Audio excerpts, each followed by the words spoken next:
Hey everyone, welcome. This is Baron, and I am a small-time content creator for the game Path of Exile.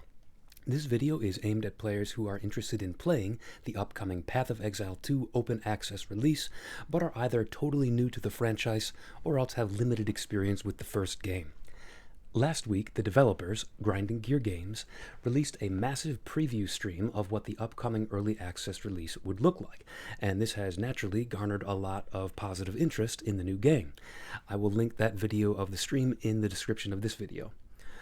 A lot of the video content made since then, including my own, has focused on describing the upcoming game in terms of its similarities to and differences from the original game, using a lot of jargon and making a lot of assumptions about what the viewer knows. But one of my favorite things is helping introduce new players to Path of Exile and helping answer their questions, so in the spirit of that, in this video, I'm going to tell you what to expect if you are a prospective new player who wants to know what Path of Exile 2 is actually going to feel like to play and what sorts of things you will actually do as a player. And I'm going to try not to assume anything about what you might or might not already know.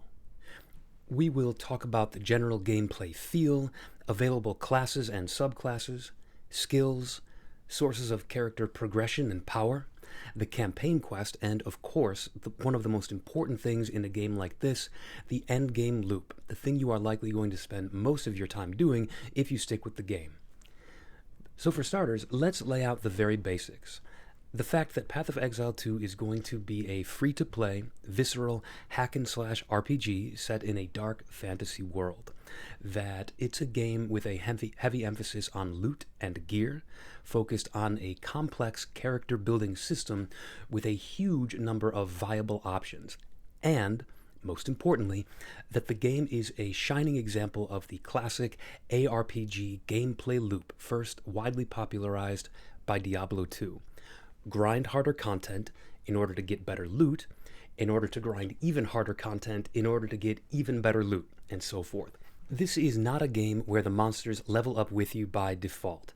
So yes, there are areas with much tougher monsters that you will advance to, but it is possible to gear up enough and plan your build well enough to trivialize an enemy that you had difficulty with before.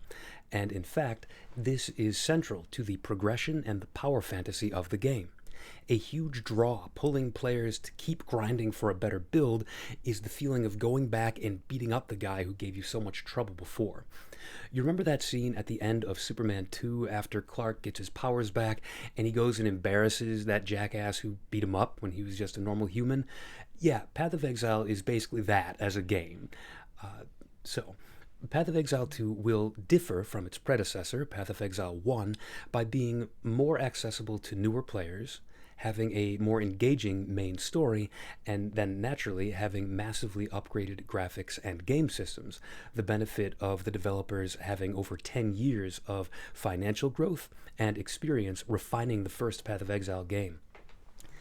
Additionally, the developer's goal is to increase the amount of interactive combat from its predecessor, rewarding gameplay that includes creative combos and effective timing. So the game is not officially launching for at least 6 months from now, but on December 6th, we are entering an open access beta, which can be played for an unlimited amount of time by buying a $30 supporter pack. Notably, that $30 also buys you your choice of microtransactions, including the possibility of buying stash tabs, which are highly recommended for endgame play. Those microtransactions will stay with your account forever and apply to both Path of Exile 1 and 2, so in other words, the money is not wasted per se, even though the game will eventually be free to play when it launches in full. Over the course of the game, you will experience a smooth progression driven by your own choices, your learning, and your time investment, from starting as a relative weakling, smacking a single enemy several times to kill it, up to being a demigod who chains together powerful, flashy skills and quickly wipes out screens full of deadly monsters. You will also experience a smooth progression from a relatively on-rails campaign quest experience to a more and more flexible endgame in which you choose your own goals, you choose your own game systems, you choose your own playstyle. This is a game that will eventually launch with 12 classes to choose from, each of which will then have 3 options of ascendancy or subclass. Open Access will launch with 6 of the 12 classes, and each will have 2 of their 3 ascendancy options. And then over time, more classes and ascendancies will be added over the course of the beta, with the game ultimately launching with all 36 options available. There are 2 main factors that distinguish the classes from one another. First of all, they all start at different places on the enormous passive skill tree, meaning that the effects that a character can easily access will be thematically tied to that character and which passive nodes are around their starting position. Any character can theoretically path to anywhere on the tree. The tree is shared by all characters, so the freedom of choice is enormous. But due to your starting location, you will just find that it takes more planning, more resources to do something that is out of character, so to speak. The other major difference between classes comes from the ascendancy skill nodes you can select, and these are build defining. Interestingly, although certain classes and ascendancies will kind of lend themselves to certain skills and weapon types, this is not a firm limitation, much like the skill tree. Any class can use any weapon or skill, and that provides a gargantuan amount of freedom and a gargantuan amount of potentially viable builds, more than any game that I've ever played. And that's just in Path of Exile 1. There are twice as many classes in Path of Exile 2, so you can imagine how much greater the selection will be even now. Though, due to what I just described about the passive tree, it will again often be easier to select skills that are thematically appropriate to your class. So, speaking of which, Open Access will launch with the following classes and ascendancies at first. The Monk class and his ascendancies, the Invoker and the Acolyte of Chayula. An Invoker monk will be a standard kind of Avatar The Last Airbender style monk, in touch with the elements, using wind, lightning, cold skills. And then the Acolyte of Chayula, that's a name that refers to worshippers of a dark god from Path of Exile lore. And this ascendancy will focus more on chaos damage, mana, and a unique resource called Darkness. The Ranger and her 2 launch ascendancies of Deadeye and Pathfinder will be familiar to Path of Exile 1 players. The Ranger is a fast character who, naturally, focuses on ranged attacks. The Deadeye ascendancy is a classic bow and arrow sharpshooter who often has a reputation as a glass cannon, while the Pathfinder is in touch with nature, often a tankier class, works with poison damage, and will have some interactions with flasks and damaging concoctions. The Warrior class is who you think he is. He is a physical, big, strength-based class. His Warbringer ascendancy has some focus on totems, explosions, and war cries. Meanwhile, the Titan ascendancy is more straightforward. It focuses on just bonking enemies with big slam skills. Next up, we have 2 pretty similar classes, the Witch and the Sorceress. They are 2 different types of magic-using class. The Witch is a class from Path of Exile 1, but her first 2 ascendancies that have been revealed are new to us.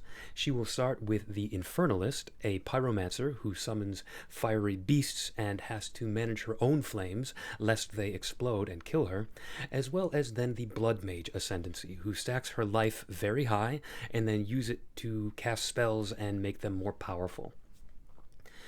Meanwhile, the Sorceress, as opposed to the Witch, is a bit more of a traditional mage class, with the Chronomancer focusing on stopping and manipulating time, and the Stormweaver who focuses on lightning damage and critical strikes. Last but not least, we also launch with the very unique class, Mercenary, who will use crossbows and grenades. The developers have been very clear and open that although they are called crossbows, the feel of them will be much more akin to modern firearms, with a variety of automatic and shotgun-style weapons and skills. This class and the Ranger with her bow and arrow will likely make the best use of the fact that Path of Exile 2 now has independent moving and firing. This can be accomplished either with dual joysticks if you're using a controller, or by using WASD movement on a keyboard while using your mouse to aim and click. The two ascendancies for the mercenary will be the Witch Hunter, focusing on big chunk damage and explosions, then the very weird but seemingly very flexible Gemling Legionnaire. Us experienced players, we really don't have a solid basis for evaluating what this guy is going to feel like to play. And anybody who says that they have a good idea is probably exaggerating. But it does seem like he will have the potential to execute complicated combos, use a diverse array of different skills, and build himself fairly tanky. That's really all I can say with any degree of certainty. We're going to have to wait and see more of what he's like as we play around with that class. Now, at some point in the future, we will also be introduced to the classes of Marauder, Huntress, Druid, Templar, Shadow, and Duelist, of which all but the Huntress and Druid will be familiar to Path of Exile 1 players. We do not officially know any of the ascendancies for those classes. When you start the game, you only choose your base class, and then throughout the campaign, you will be introduced to trials you can complete, which will then allow you to choose an ascendancy within your class. This will not likely be treated as mandatory by the game, like not mandatory to advance the campaign, but you, the player, should consider it as effectively mandatory, because the amount of power and specialization it gives your character is not really optional. Trust me on that. At this time, in Path of Exile 2, we do not have the ability to change our mind and swap between ascendancies of the same class once we've chosen. We would have to start a new character to try a different ascendancy, but that may change in the future. That is not the way it works in Path of Exile 1. We'll have to see. When you first choose an ascendancy during the campaign, you get to pick one major notable skill associated with it. You will have future opportunities to encounter harder versions of these trials to eventually select up to 4 notable skills for your ascendancy. You will have to make some tough decisions, though, since you will have around 8 available options, and you can't take them all. Some of them are even gated behind others, meaning that if you want to take one, you'd have to plan on taking both, so there's some strategy there. Now, some of these nodes will provide constant passive bonuses, which is the way it always worked in Path of Exile 1, and an interesting change is that other Ascendancy nodes will now provide active skills that you can use directly. Speaking of active skills, there is a more common way that you will get access to these outside of Ascendancy. That's kind of a unique and side way of getting access to them, but they probably won't be your main skills. How do you get access to your main skills, the majority of them? This is going to happen through skill gems. Forget anything that you might have heard about Path of Exile 1, where skill gems got socketed into your equipable gear. That's not the case here. In this game, they are their own items. They exist independently of anything else your character is wearing. You will find items on the ground called uncut gems that have the potential to be anything. You can use these uncut gems, you can carve them and have them become a specific active skill that you will then be able to use. You will be suggested, as what to carve, you will be suggested gems that are associated with your class, but again, you can theoretically choose any skill. We're going to start in the game. Early in the campaign, we will only have a limited number of options for what the gem can become, and then slowly throughout the campaign, we will unlock the ability to choose from more and more skills as we level up. Gems are divided into several types. Basic active skill gems provide the primary actions that you take as an RPG character. Attacking, casting spells, teleporting short distances, cursing and debuffing enemies, that kind of thing. Each of these gems comes natively with a certain number of empty linked sockets associated with it, which allow you to support the skill with things like added damage and altered effects, these support gems. This will start at 2 possible support gems per skill as we understand it currently, and your active gems can ultimately be modified by increasingly rare and expensive currency. You modify the gem to allow it to have more linked supports to that one active skill, and eventually you get up to 5 support gems, as we understand it now. Increasing this number is going to be one of the crucial levers of power that we're going to discuss for making your character stronger. Each of these support gems has the potential to do a lot for your damage or the effect of your skill. There are also gems called meta gems, and these can house or contain other active gems and perform various actions with them, often automated. Things like cast this when you take a certain amount of damage, or cast this when you ignite enemies a certain number of times. This allows you to automate certain common actions for your build, though using these meta skill gems requires you to do something called reserving your spirit. Spirit is a new resource to Path of Exile 2. You will have a finite, though increasable, quantity of spirit, and every sort of automated or permanent effect from skills requires you to reserve a certain amount of it. This prevents players from automating their entire build or from using an unlimited number of the final type of gem, what's called a buff gem. For Path of Exile 1 players, buff gems include what used to be called just aura gems, but they are a broader series of buffs now. These just make your character or allies stronger in some way with a constant effect, and like meta gems, having the buff on you will require you to reserve some portion of your spirit. So again, you have to make some tough decisions about which things you want to be buffing your character and which things you want to be happening automatically. But gems are only how you acquire these skills in the first place. You're probably wondering, how can I make myself stronger? What levers of power do I have to increase the damage of these skills or make my character tankier, more survivable? Path of Exile is infamous for having a complex and multi-layered system for calculating damage, and new players will likely find this to be fairly unforgiving, even with the changes to make the game more accessible. So, how do you actually do it? Well, some of the scaling vectors we have already discussed: support gems, buff gems, and ascendancy skill nodes. On top of that, the active skill gem itself actually levels up with experience points just the same way your character does as you kill monsters. Leveling up your gems or finding skills that offer bonuses to the level of gems is a potent way of raising the base amount of damage that the skills do. You will then naturally be unsurprised to learn that next up, your weapon matters a lot for your damage too. For attack skills, where you are actually hitting the enemy with the weapon itself, or at least a projectile fired out of it, there is a raw damage number on the weapon that's used as the base damage number for your damage and then multiplied further by some other factors. Increasing the level of the gem increases the multiplier applied to that weapon's base damage. So the two work in tandem. With an attack skill, you want both a high-level gem and a good weapon to take advantage of one another. Meanwhile, spell skills work differently from attack skills.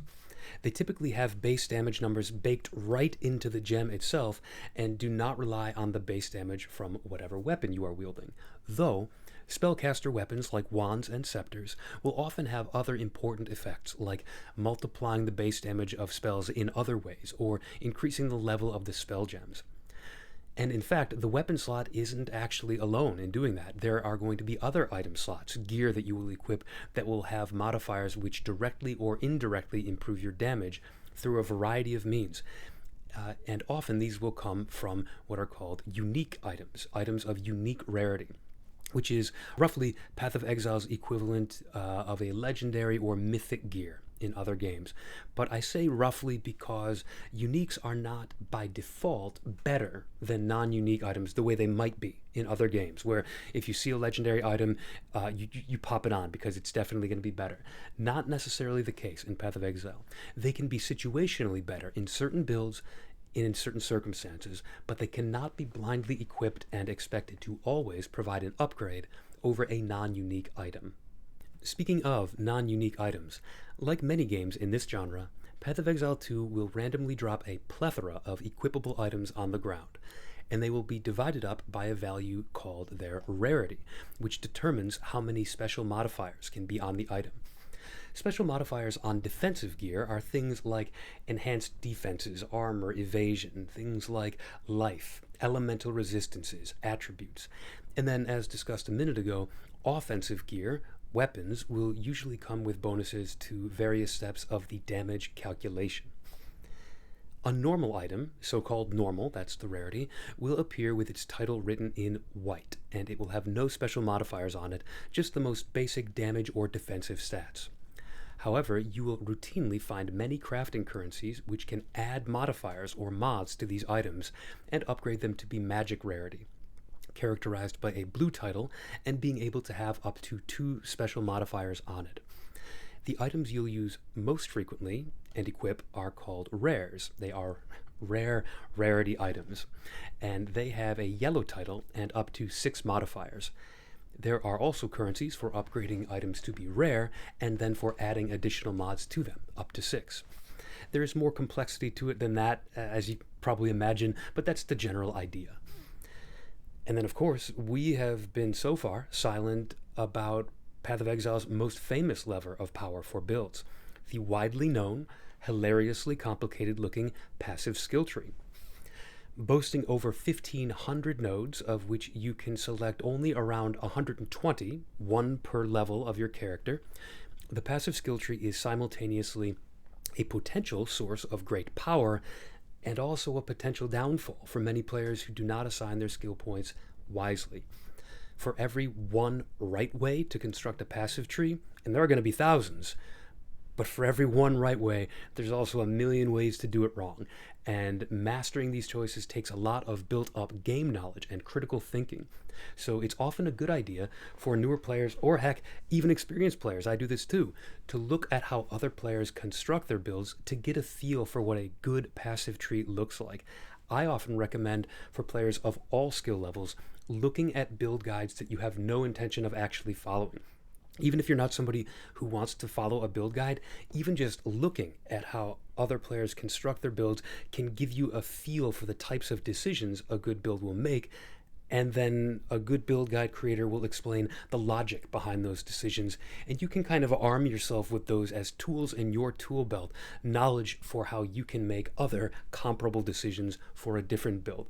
Me personally, I probably look at 20 different builds for every one build that I actually play or create. In my opinion, there's no better way to learn. Taken all together, all these sources of power, gems, gear, ascendancy, the skill tree, they provide a variety of different, what you might call, stages to the damage calculation. So what do I mean by that? Well, if you picture your old algebra class, we're looking at a calculation with nested parentheses. Numbers get multiplied once, and then the resulting number gets multiplied again by another number on top of it, and then that happens iteratively, several times in a row, with differently worded damage sources happening in succession. So flat damage is multiplied by increased damage, and then that is multiplied by more damage, and then that's multiplied again by critical damage bonus. And it can be convoluted, but understanding how to synergize these different stages of the damage calculation is crucial to building a powerful character. New players should expect the process of learning these interactions to be challenging but rewarding. Meanwhile, defenses are scaled in a similarly layered way. One single defensive stat is not going to be enough to determine your character's survivability. The answer to the question, hey, why am I getting one-shotted, is more likely to be a bulleted list than a single sentence. You will want to consider multiple factors, including those factors that boost your overall health pool, like life or energy shield, factors that avoid some percentage of incoming hits altogether, like block or evasion, and then factors that reduce or mitigate incoming damage by some amount, so you take the hit, it's just a lower number, things like armor or elemental resistances. If Path of Exile 1 is any guide at all for how we approach this, getting your elemental resistances to the cap of 75% is going to be a crucial, even mandatory component of any build's defenses. There will be some telegraphed enemy damage that can be mitigated, reduced, but not avoided, like big area slams. You cannot block them, you cannot evade them, but if you've got armor and resistance, you can reduce that number. And of course, you also have the possibility of physically moving your character out of the way of these powerful but predictable abilities. They will be foreshadowed by kind of a red flashing on the enemy. So there will be more ability in Path of Exile 2 to kind of have active combat. We've talked about character power, but now let's talk about the context in which you will be building that power. And for all characters, that context will start with the main campaign quest. There is no system in Path of Exile for bypassing the campaign on subsequent playthroughs, though there are plenty of ways of trivializing it by handing down overpowered gear to your new characters to speed them through the campaign more quickly. The Path of Exile 2 campaign will eventually be a 6-act story quest, though when open access launches, we will only have the first 3 acts of the story. This decision was made during development to ensure that the developers had time to work on the endgame system before open access launched and give us a real feel for what that would be like, since the endgame system is going to be so central to people's experience of the game. In lieu of acts 4 through 6 for now, we will temporarily have to play through the first 3 acts on a second, harder difficulty setting to ensure that our characters are leveled up enough for the endgame. Now, details on the campaign are currently a little fuzzy, and it may take a slightly more open-ended approach than Path of Exile 1 did, but I believe we can expect some substantial degree of linearity. The world will be semi-open, but on rails. There will be specific main and side quests to do in a fairly specific order, and the world will be divided into different acts, which will then be further subdivided into different zones connected to each other by a few distinct doorways that you can find. Some of these zones have waypoints, which allow you to teleport to the zone to and from it after you first access it. Each individual one of these zones will likely be of a size that, just to give a general ballpark here, could be cleared of enemies completely by an overpowered character. If you came back way later, you could clear it in under a few minutes. And then if you are a more appropriately leveled character for that zone, clear it in 20 to 30 minutes at most, depending. And now, speaking of that though, judging by Path of Exile 1 standards, it's probably not going to be necessary to full clear each zone to get the items and experience you need to be competent in subsequent zones. Finding your quest objectives and just killing any monsters you find along the way to them is usually going to be enough for that, if it's anything like Path of Exile 1. Now, as you proceed through the campaign on that topic, you will find stronger and stronger items, more crafting currency, which can be used to modify those items, and acquire more skill points and higher gem levels by gaining experience. You will then also unlock more skill gem options as you proceed, and you will of course be penetrating further into the maze of your passive tree. You will be finding new and different ways of scaling your damage and defenses.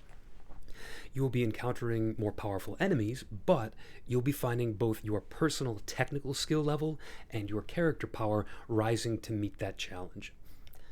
Ultimately, you will find yourself at the endgame, which most long-term Path of Exile players unironically refer to as the real game. Now, to be clear, there is no shame in stopping at this point if you've had your fill and are satisfied with the main story's conclusion. But, to be equally clear, you will be offered some as yet unknown in-plot reason for why exploration must proceed into this mysterious atlas. The central pillar of the endgame is this atlas. It is also important for me to note that your character power and smoothness progression, how it feels to play, is only just beginning now. And several game mechanics and endgame bosses will only now become available. So there is plenty of reason to stick around if you are enjoying yourself. With that said, it's also important to note that this is where your objectives will slowly start transitioning to being more self-driven. And some players struggle with that transition, asking what they're supposed to do now, and having to make the mental shift of realizing that supposed to is now rapidly expanding to be what you want it to be. The beauty and the genius of Path of Exile's endgame is just how varied and complex it is. There certainly will be some written objectives of areas to explore, bosses to find and kill, but those things will start coming fewer and further between as you proceed through the endgame. Your motivations to proceed, if any, start becoming more internal to you and flexible to your tastes. Maybe you want to complete league achievements, which are present in every league, or explore and master specific endgame mechanics, or farm up a specific chase item that alters your build's gameplay, or improve your build to a certain DPS number, or survive some specific boss one-shot mechanic, or even just to beat a certain boss in the first place. Or maybe, like many of us, you will see a different character class that looks fascinating, but you recognize that to make it work, if you wanted to try it out, you will need to grind a substantial amount of currency to trade with other players to even get the new build functional, much less good. Personally, I suspect that to some degree, most endgame goals are driven by some variation of the following. I need to figure out X mechanic so I can use it to make currency, to craft or trade for Y item in Z build. But regardless of what those goals are, you will find them more and more under your own control and discretion. You will also likely find that you have to get more and more creative and spend more time trying to upgrade your gear the further you go. In Path of Exile 1, at least, reaching the endgame maps was around the time that you could no longer get away with just identifying gear off the ground and slapping it on if it was an upgrade. You started having to trade with other players who were lucky enough to maybe find something that was good for your build, but perhaps not for theirs, which is why they might sell it to you. And then you would do the same in return. Now, I do suspect that it will take longer for us to get to that stage in Path of Exile 2 because the item drop system has apparently been revamped to offer meaningful upgrades off the ground for longer, especially from more difficult content like higher tier endgame maps and bosses. But eventually, trade and crafting will become necessary if you want to take that next step and become more powerful. Crafting, as an aside, will involve the use of increasingly rare and expensive consumable items, things like essences, omens, divine orbs, and I'm sure plenty of others. There are several distinct game mechanics that you will encounter to some degree throughout the campaign and then more meaningfully as you enter the endgame. These will be easy to identify as being unique ways of interacting with new and different monsters. Some of the mechanics are almost mini-games in terms of complexity or variation from normal gameplay. The endgame mechanics you might explore either for fun, profit, or both are currently all overhauls of ones that we have seen in Path of Exile 1, and they are all tied in some way to that central pillar of the endgame, the Atlas. Now, the game isn't out yet, so some of this will be speculation, but I do promise that it is relatively conservative and informed speculation based on what we have seen in the preview videos and what we know about the developer's design philosophy. So I believe that most or all of what I'm about to speculate on will be accurate. Once you reach the endgame, you will be given some plot explanation for why we need to explore this colorful new atlas of diverse map areas, dots connected by lines scattered all over a vibrant-looking world. Each individual dot represents a map, and the environment of each individual map is dictated by where it is found on the atlas. So, in other words, desert map zones found in visibly desert biome areas, like it'll look like that on the map. Icy maps will be found in visibly icy biomes, stuff like that. We will not be physically walking along the lines that connect these zones. We will not even be, as far as I know, entering doorways at the end of one zone the way you were in the campaign. If it works like Path of Exile 1, you will just complete one and that will unlock your ability to complete the next one in line. To repeat, each of those little dots represents an individual map, which will be areas approximately the size of a campaign zone. You will have to consume a new item called a waystone, not to be confused with a waypoint, in order to enter a map, like a key or entry token. And these will come in increasing tiers of difficulty and reward from tier 1 up to tier 16. The atlas of maps extends infinitely in all directions, up, down, left, and right, and you will be able to see several nodes ahead to where you might want to go in any given direction to let you target farm areas that drop items you want, or to target, or even avoid, other specific things you will be able to see about the upcoming maps. There will also be other non-map features on the atlas, like towers allowing you to see farther away, and even to modify the maps to be more challenging or rewarding in specific ways. Each map has a chance of having various icons above it, indicating the sorts of optional farming mechanics you might find inside. These icons are not mutually exclusive as far as we know, and every map can have none, one, or several of these. For example, around 1 in every 4 maps has an icon for a difficult and rewarding boss that you need to kill inside the map for the map to be considered complete. Whereas in other maps, you would just have to kill all of the regular, rare, and unique monsters to complete the map and move on. So you can choose to either seek out or actively avoid those bosses depending on your build and your preferences. Or if you fail one map, you might be forced into a position where you have to pass through a boss map even though you didn't want to, if you want to keep advancing in a certain direction.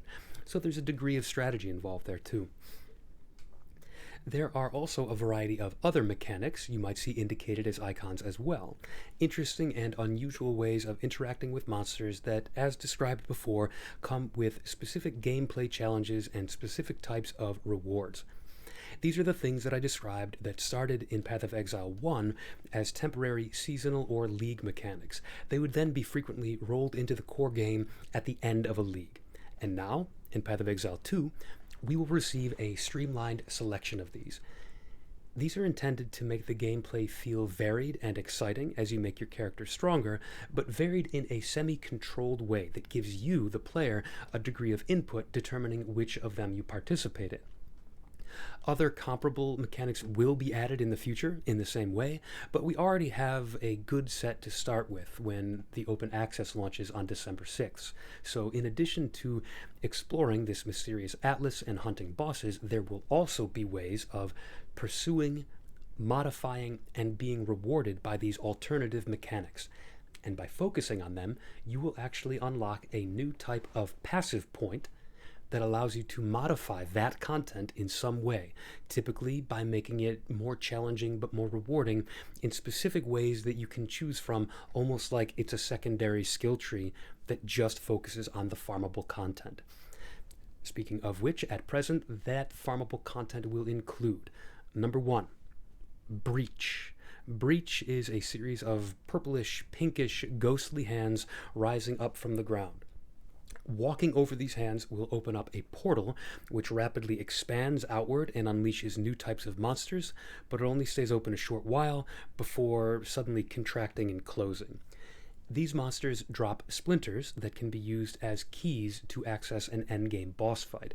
There are also specific types of jewelry and currency rewards. Number 2, Expedition. A mechanic in which you plant a series of explosives that unleash monsters from deep underground, with the location and the path you choose for the explosives influencing the difficulty and rewards of the monsters.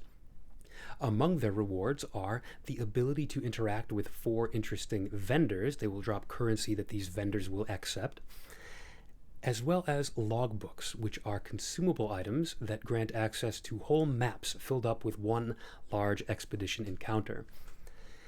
Number 3, Ritual, which is a classic, straightforward Path of Exile, kill monsters in a circle mechanic. It's just that it has a unique reward of a sort of a vendor window at these ritual towers that can potentially include some very valuable items, and killing more monsters allows you to choose more rewards. Number 4, Delirium or Simulacrum. These two mechanics are tied to one another. They're two sides of the same coin. Delirium is a strange fog that descends over your map, making monsters more difficult and summoning new types of them. The fog slowly moves throughout the map, and you have to stay within it, or else it will dissipate and its effects will fade. The monsters from this fog can drop crafting items that allow you to add passive tree nodes directly to your amulet. This is a powerful and desirable effect that many players will trade for. The monsters also drop splinters, which, again, like before, you can assemble into an entry token, this time not for a particular boss, but for the simulacrum. This is what some games would call a horde mode, a wave-based piece of pinnacle content that pits you against nearly endless tides of increasingly difficult monsters, with the later waves being some of the toughest encounters in the game. Number 5, Pinnacle Bossing. This will be a system of pursuing a series of difficult bosses across the randomly generated atlas. These are not just that 1 in 4 chance I talked about of encountering a normal map boss, these are a step above. These are the big boys. You'll start by fighting some mid-difficulty lieutenants, and then by doing so, gaining the privilege of building up to fight the big boss, who have, their own unique fight mechanics and unique rewards. And then number 6, this last one, realistically, I probably should have split it into 3 separate entities, but they're unified by the fact that these are the 3 trial systems that you can choose from to unlock your ascendancy. Each of these 3 also have their own endgame farmable variants that don't just unlock your ascendancy, they have higher difficulty and an expanded set of rewards. One system is akin to the old Path of Exile Sanctum system, a rogue-like experience where you make your way through a maze, acquiring boons and afflictions to your character as you go. No 2 runs will be the same, like any good roguelike, right? The second type is akin to the old Path of Exile Ultimatum system. This is a risk and reward mechanic where you can choose to either take your rewards as is or keep fighting under harder and harder conditions to add better rewards, but at the risk of losing it all. The final trial system has not been officially announced yet. We know there are 3. We don't know officially what the third one is, but common speculation, backed up by some reasonable logic, is that this will be the old Trial of the Ancestors mechanic, a pseudo auto-battler, if you're familiar with that type of gameplay, in which your character, you, actually participate alongside the units that you select to automatically battle the enemy. And you play a sort of game of capture the flag, or King of the Hill, kind of something like that. I do hope that this is, in fact, what the final trial type is, because I loved this mechanic in Path of Exile 1, and I spent a ton of time playing it. In any case, there is also finally here, there is above and beyond all of that, some type of hidden ultimate pinnacle boss above everything else. Now, I'm sure we will learn more about this as we play, but the developers are deliberately keeping it as a pre-release mystery, so that's exciting too, pursuing and discovering the nature of that. And that is about it. Those are really the main highlights of the game. I'm more than happy to go into more detail about any of the specific elements I mentioned, talk more about what we know about it from the previews or what we know about it from Path of Exile 1. I can do that either as added videos, or if you want to join my Discord server, link down in the description, feel free to do that. All are welcome, new or experienced. And of course, plenty of other content creators and streamers out there are doing some awesome detailed videos, which I'm happy to recommend to you if you're interested. But for this video, I wanted to provide a general overview of what to expect for someone who has very limited or no experience playing Path of Exile before. So for myself, I am really looking forward to this open access launch, and I'm even more so looking forward to helping new players find their bearings in this exciting new time for Path of Exile. I really appreciate you tuning in, and take it easy.